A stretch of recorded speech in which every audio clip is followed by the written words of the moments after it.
Ya. Inilah makanya kenapa dikatakan dalam hikmah yang ke-10 tadi bahwa sesungguhnya bahwa ikhlas adalah ruhnya amal, kata di semua. Tidak ada amal yang tidak ada ikhlas, kata di semua. Sementara ikhlas adalah tadi penyerahan diri sepenuhnya, bahwa sesungguhnya yang melakukan amal itu adalah mutlak pekerjaan dalam. Wayang adalah hanya lebur pada af'al dalam, kata di semua. Ya. Jadi tidak ada wayang yang bergerak sendiri, tidak ada wayang yang sholat sendiri, tidak ada wayang yang dzikir sendiri, tidak ada wayang yang memiliki pengetahuan sendiri. Semuanya adalah atas apa yang diberikan oleh dalang kepadanya. Nah, ini harus dipahami oleh kita. Jadi kalau menurut saya daripada konsep Syaikhullah dan Imam Ghazali, konsep itu lebih mudah dipahami adalah Syekh Daud Patoni maupun Tadu Sanggul, Syekh Asad Banjari, lebih mudah dipahami. Karena tadi kalau daripada kita ngelawan ria, mustahil kita ngelawan ria selama kita ada. Karena ria itu adalah sesuatu yang memang ada pada diri kita. Selama kita ada, ria itu akan ada. Selama kita ada, ikhlas itu tidak ada, kata di semua. Ya tadi. Maka disinilah nanti akan timbul jiwa-jiwa yang pasrah pada Allah. Salat, tidak pernah merasa salat. Maka kita cocok sebetulnya dengan inna salati wa nusuki wa mahyaya wa mamati lillahi rabbil alamin. Itulah cocok di situ tadi, ya. Karena di situ cocok, maka pada saat kita melaksanakan salat, maka leburlah diri kita. Yang salat adalah hanya Muhammad Dohir dan Muhammad Batin.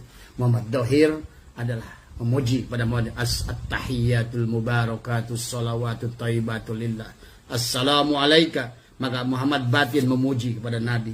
Rasul memuji pada Nabi. Assalamu alayka ayyuhan nabiyyu wa rahmatullah wa barakatuh. Maka dijawab oleh Nabi, Assalamu alayna wa ala ibadillahi salihin. Maka disitulah Nabi akan menarik, ya, akan membawa pengikut-pengikutnya, Nah, inilah kalau menurut Abah adalah konsep yang paling mudah. Karena yang Abah rasakan sendiri, silakan walaupun berteriak kita, walaupun kita bagaimanapun melakukannya, walaupun sampai teriak-teriak pakai speaker, tapi karena kita sudah leburkan la hayyun la ilmun la sami'un la basirun la qadirun la muridun la mutakalimun, maka amal itu bukan amalku. Bukti bahwa itu adalah aku tidak mengakui amalku. Aku tidak pernah menuntut Allah dengan pahala. Aku tidak pernah menuntut Allah atau memuji manusia untuk memuji diriku. Bahkan orang yang kita bantu, mas kadang-kadang kan sholat masih menghina kita, nggak ada masalah. Karena tujuan kita adalah beramal karena Allah. Itulah tadi. Nanti akan dirasakan oleh kita. Apakah kita mengharapkan apa setelah perbuat itu? Ternyata kita tidak mengharapkan apa-apa. Bahkan sebaliknya, silakan mau miskin, mau kaya, asal bersama Allah, nggak ada masalah. Tadi. Karena miskin pun asal bersama Allah, kaya. Kaya pun kalau tidak bersama Allah, miskin. Mau sorga, mau neraka, terserah, asal bersama Allah. Sorga, kalau tidak bersama Allah, neraka. Itu. Jadi istilah sorga dan neraka itu sebetulnya bersama Allah dan tidak bersama Allah. Dimanapun posisinya, asal bersama Allah, menang. Dari semua. Makanya waman aradu an dzikri fa inna lahu ma'isyatan dhanka. Barang siapa yang melalaikan zikir, yang zakal yantul dzikran, tersambung antara meleburkan tadi semua, bahwa sesungguhnya hidupnya, melihatku, melihatnya, mendengarku, mendengarnya. Apa milik kita? Diri dohir miliknya, diri batin juga miliknya. Nah, itu tadi. Berarti yang beramal siapa? Dia semua, dari semua tadi. Makanya itulah kenapa saya Syekh Muhyi dalam kitab Jami'ul Mughni, ibadah, ubudiyah, ubudah, katanya. Berarti kalau ibadah itu seluruh amaliyah yang kita lakukan adalah perbuatan jasad kita, yaitu ibadah. Kang Somad yang berbuat. Tetapi pada saat kita katakan jasad ini tidak memiliki kemampuan untuk beribadah karena dia hidup saja, karena hidupnya yang di dalam. Maka yang di dalam itulah yang disebutkan dengan ubudiyah, berarti hidupnya jasad ini karena hidupnya jiwa tadi. Karena jiwa lah kan tadi semua. Atau tadi, sementara jiwa adalah juga tidak mungkin dia bisa bergerak sendiri karena ruh tadi. Maka ruh dan jiwa adalah menjadi nyawa. Itulah sesungguhnya akhirnya yang membawa kita dalam melakukan amaliyah adalah hidup.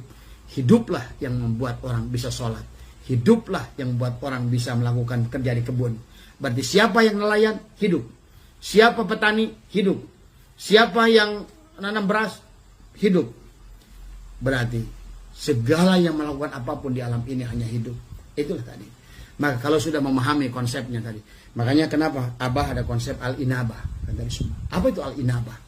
Al-inabah itu bukan sembarangan. Adalah mengembalikan, ya Allah aku serahkan roh, sukma, nyawa, pati bersama jasad ini padamu. Itulah al-inabah tadi. Ya. Ucapannya mengucapkan la hayyun, la ilmun, la syami'un, la basyirun, la qadirun, la muridun, la mutakalimun, sampai timbul la mawjudun bihaqqi illallah. Tidak ada yang mawjud kecuali Allah. Tadi semua ya. Kayak seperti golok dan sarung golok kan tadi semua. Maka sesungguhnya pada saat sarung golok tidak mengakui keberadaannya karena dia diadakan oleh golok, maka sarung golok itu dia meleburkan dirinya adalah sebagai af'al golok. Dia diadakan oleh golok dan nanti pun dia akan dihilangkan oleh golok. Maka sarung golok itu dia akan ikhlas dalam setiap perbuatannya karena semuanya lebur di dalam asmanya, lebur di dalam af'alnya, bahkan leburlah dalam sifatnya, bahkan lebur dalam zatnya, dalam satu tadi. Sarung golok ya golok, golok ya sarung golok kata Ismail tadi. Inilah yang harus dipahami oleh kita. Jadi insya Allah katanya kalau dengan konsep demikian kita akan inilah maka digambarkan oleh baginda Nabi. Baginda Nabi pernah berkata, baginda Nabi lagi duduk Kang Somad dengan Abu Hurairah satu pagi, ya. Maka kata baginda Nabi kepada Abu Hurairah, ya Abu Hurairah, besok pagi ada ahli surga yang akan datang sholat bersamamu, bersama kita di sini. Maka besok paginya Abu Hurairah datang paling duluan. Dan dia duduk di belakang baginda Rasulullah. Karena dia berharap mudah-mudahan ahli surga itu adalah dirinya. Kata di semua. Ya. Maka kemudian kata baginda Nabi. Setelah mereka melaksanakan sholat. Karena Abu Hurairah dengar dari perkataan Nabi. Yang lain sudah pulang. Yang ada di majelis itu tinggal Abu Hurairah dan baginda Nabi. Tiba-tiba datanglah seorang laki-laki yang berpakaian. Dikisahkan di sini adalah tiba-tiba ada seorang hamba hitam berkain cumpang-camping datang berjabat tangan pada Rasulullah sambil berkata, "Ya Nabi Allah, doakan semoga aku yang syahid." Ya. Doakan semoga aku yang syahid.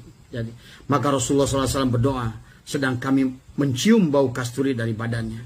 Kemudian aku bertanya, "Apakah orang itu ya Rasulullah?" Jawab Nabi, "Naam, ya benar. Iya hamba sahaya dari Bani Fulan," katanya. Abu Hurairah berkata, "Mengapa tidak kau beli dan kau merdekakan ya Nabi Allah?" Jawab Nabi, "Bagaimana aku akan berbuat demikian bila Allah akan menjadikannya seorang raja di surga?" Nabi berkata, "Hei Abu Hurairah, sesungguhnya di surga itu ada raja dan orang-orang terkemuka.